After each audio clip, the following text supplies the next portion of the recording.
Als fulls de càlcul, quan estem fent servir gran quantitat de dades, és molt interessant que puguem filtrar-les per trobar només aquelles que ens interessin.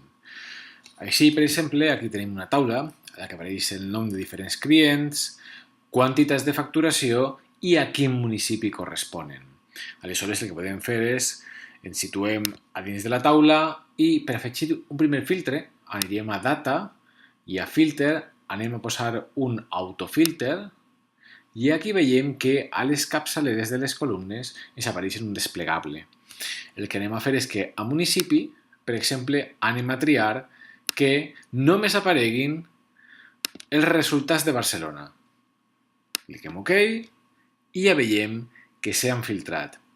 Podem afegir més filtres sobre aquest primer filtre, per exemple, i situant-nos sempre a dins de la taula, ens posem a Data, Filter, Filtre estàndard, i veiem que tenim ja un primer filtre, que és el que hem aplicat, i podem afegir més. Podem afegir també un segon filtre alternatiu amb l'or, però anem a afegir un que coincideixi amb l'altre i podríem dir, per exemple, que la facturació ens agradaria que fos més gran que, podem triar un valor, però podem afegir-lo manualment, diguem que, per exemple, ens agradaria que fos més gran que 10.000 euros. Si premem OK, veiem que efectivament filtra només aquells resultats que s'interessen.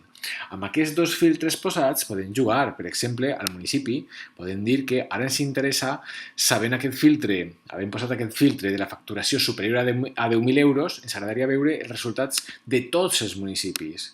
Premem OK i ja que els tenim.